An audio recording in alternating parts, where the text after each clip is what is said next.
Bonjour, nous sommes le 31 janvier 2025 et je vous propose un nouveau point de situation en Ukraine. En fin de vidéo, vous aurez un comparatif avec la ligne de front du mois dernier pour vous donner une meilleure idée de l'évolution de cette dernière sur les 4 dernières semaines. Alors tout d'abord quelques informations générales. Les États-Unis ont transféré environ 90 missiles patriotes stockés en Ukraine vers la Pologne cette semaine pour être ensuite acheminés en Ukraine. Après des mois de réticence, Israël a finalement accepté de restituer ses missiles aux États-Unis d'Amérique pour qu'ils soient rénovés et ensuite envoyés en Ukraine. Alors attention, ici on parle bien de missiles patriotes et non pas des lanceurs. Des attaques de drones russes et ukrainiens ont une nouvelle fois été constatées ces dernières 48 heures, autant sur le territoire russe que sur le territoire ukrainien. Je vous partage ici une carte des raffineries russes qui ont été impactées donc, par ces raids de drones ces 2 derniers mois, afin de vous donner une meilleure vue donc, de ces attaques. Direction le terrain en commençant avec l'oblast de Koursk où un CV-90 ukrainien ici a été détruit à proximité de la frontière justement avec l'oblast de Koursk. Cette ligne blanche ici délimite donc l'Ukraine de la Russie. Donc vous voyez ici. Donc le CV-90 a été détruit sur le territoire ukrainien, à proximité de la frontière, par un drone kamikaze russe, donc le 28 janvier. Et si je ne me trompe pas, le CV-90, c'est un blindé de conception suédoise. Pas de modification sur la partie nord, donc concernant la ligne de front.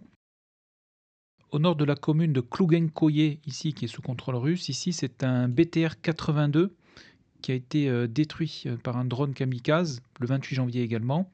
Et sur cette même vidéo, à proximité, ici, nous avons 5 blindés qui ont été détruits, mais précédemment. Donc pas aujourd'hui, et je n'ai pas pu identifier le type et l'appartenance. Sur Koursk, on note une activité accrue des forces aérospatiales russes, puisqu'il y a eu donc des bombardements donc, ces derniers jours ici, avec notamment des FAB qui ont touché des positions ukrainiennes le 28 janvier. Et ensuite, dans le secteur au sud de Souja, donc pour rappel, Souja, c'est cette commune ici, commune stratégique, puisqu'elle est au carrefour de tous les axes qui mènent aux positions ukrainiennes, donc pour l'approvisionnement. Donc au sud-est de Souja ici, les Ukrainiens ont sécurisé une partie du terrain au sud du village de Makhnovka, et cette partie du terrain était précédemment dans la zone grise. Je n'ai pas d'informations sur les villages de Kolmakov et de Agronome. Pas eu de confirmation visuelle sur qui contrôle ces villages. Donc à mon niveau, il reste dans la zone grise. Et au sud, ici, c'est un BTR ukrainien qui a été détruit par un drone kamikaze, vidéo qui a été publiée ce matin. Donc voilà pour le secteur de Koursk, qui dans l'ensemble est assez statique, donc ces 2 derniers jours.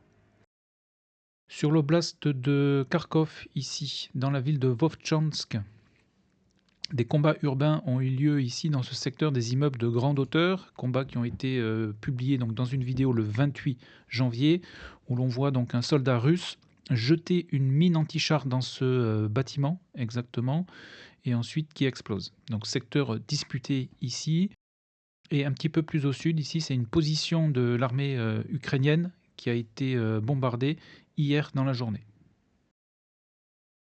Sur la partie est de Vovchansk et plus précisément sur le village de Tikié, donc là où il y avait eu plusieurs attaques russes.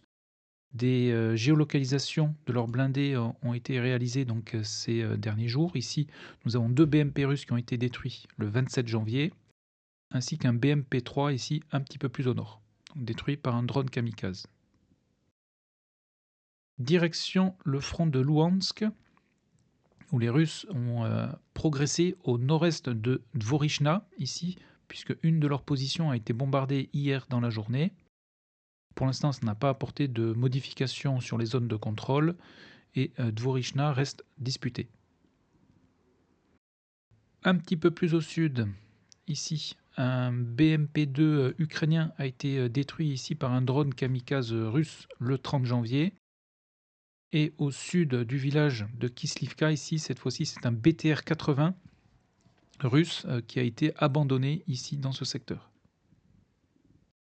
On continue le long de la ligne de front, donc nous sommes toujours sur le front de Louhansk, à l'ouest de Makiivka, Makiivka qui est ce village ici qui est sous contrôle des Russes.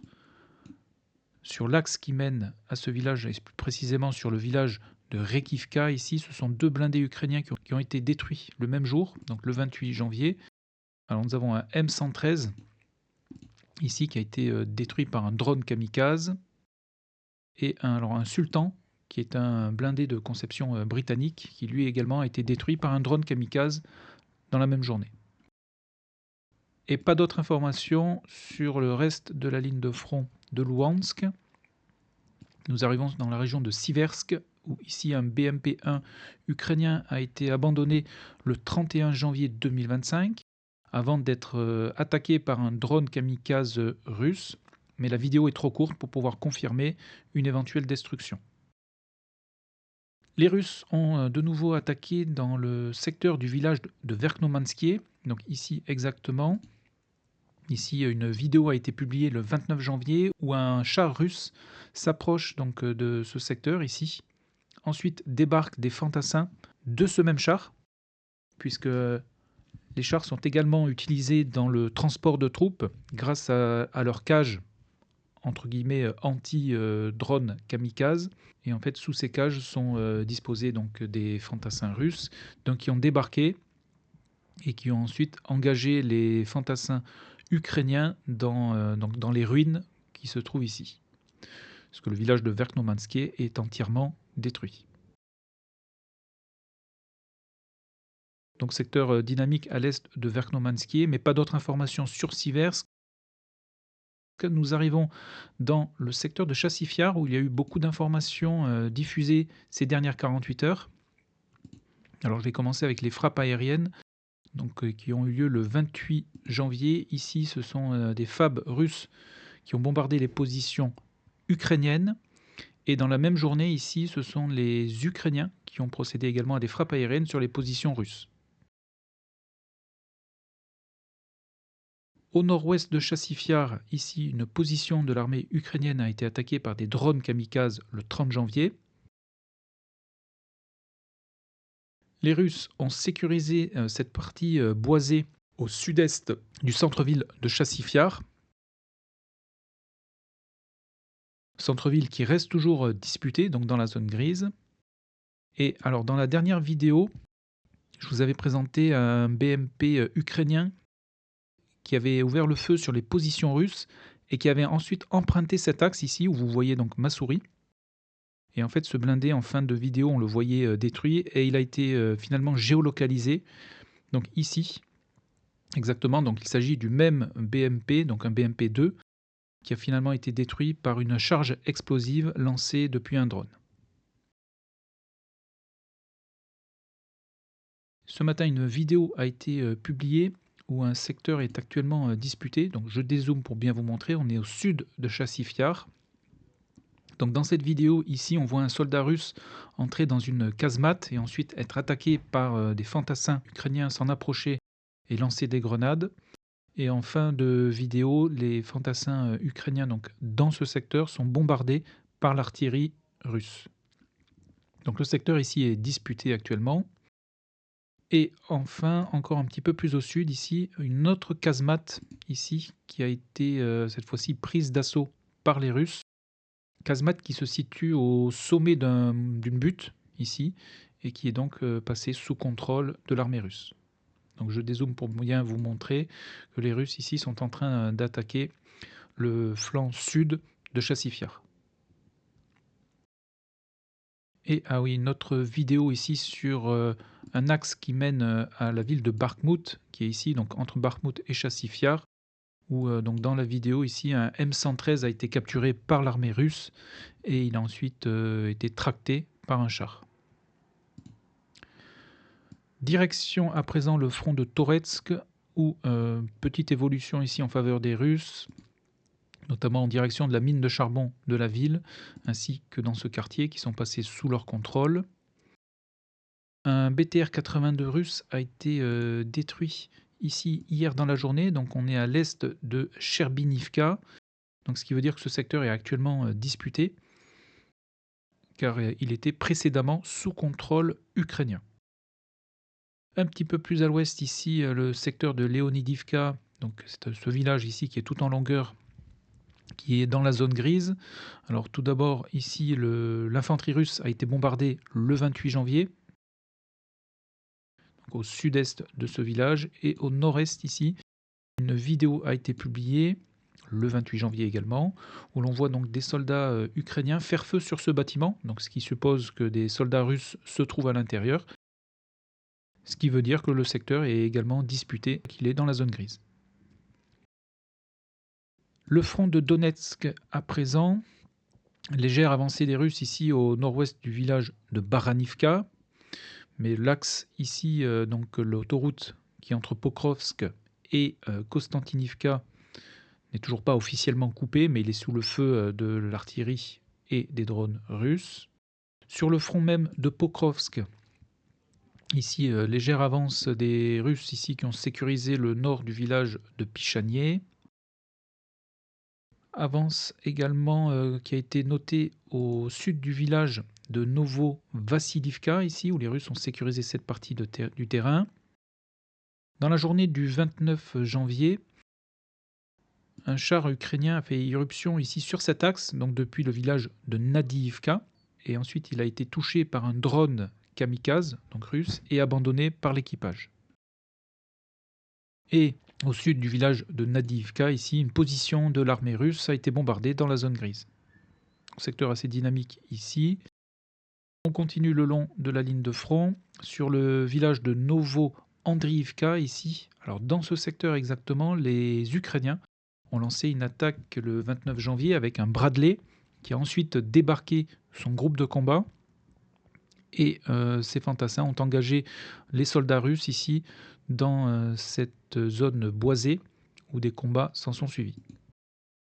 Donc secteur disputé actuellement. On continue. Léger gain ici à l'ouest de Solyanka. Alors nous arrivons maintenant sur le secteur à l'ouest de Kourakovié. Donc pour rappel, Kourakovié c'est cette ville ici qui est maintenant sous contrôle des Russes. Ces derniers lancent des attaques donc, dans la zone qui est actuellement contrôlée par les Ukrainiens, donc qui est ici, entre les villages de Dachnier, donc Dachnier c'est ce village qui est ici, ou la Kli, ainsi que sur Constantinople. Des attaques qui ont lieu donc à l'ouest, ici, puisque les Russes ont commencé à disputer le contrôle du village aux Ukrainiens. Ici, leur infanterie a investi ce bâtiment dans la journée du 29 janvier. Et ils ont sécurisé ici la partie est du village. Sur cet axe ici à l'ouest, un Spartan a été détruit. Alors à ne pas confondre avec le Sultan qui a été détruit donc sur le front de Louhansk. Le Spartan est également un blindé chenillé britannique, mais davantage utilisé dans la reconnaissance. Donc ce dernier a été détruit par un drone qui a largué une charge explosive. Sur Shevchenko, les Russes ont consolidé leur position. Et alors dans la dernière vidéo, je vous parlais de cette position fortifiée qui avait stoppé les attaques précédentes des Russes. Et dans une vidéo qui a été publiée hier, cette casemate ici a été attaquée par des drones kamikazes ukrainiens, ce qui veut donc dire que cette casemate est sous contrôle des Russes et que la position fortifiée est actuellement donc disputée. Et les Russes ont également avancé ici légèrement au nord de Yantarnier et leur infanterie a été bombardée ici dans cette bande forestière hier dans la journée. Donc voilà pour le secteur à l'ouest de Kourakovié qui a été le plus actif ces dernières 48 heures. Ensuite, une sécurisation de terrain a été effectuée par les Russes également au nord-est de Rozdolnié. Et le secteur de Velika Novosilka a été calme ces derniers 2 jours, puisqu'aucune information n'a été publiée depuis ce secteur. Et le front de Zaporizhia, aucune information également ces dernières 48 heures. Donc voilà pour les informations donc essentielles au 31 janvier 2025. Donc en résumé, pour ces 2 derniers jours, on note une légère avance des Russes sur Chassifiar, sur Toretsk, ainsi que sur le front de Donetsk, où ils ont augmenté donc leur pression sur les positions ukrainiennes à l'ouest de Kourakovié. Je vous laisse maintenant avec un comparatif de la ligne de front avec le mois dernier pour vous donner une meilleure idée des tendances et de l'évolution donc des zones de contrôle sur ces 4 dernières semaines.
Je vous remercie, je vous souhaite une excellente journée, je vous donne rendez-vous dans une prochaine vidéo.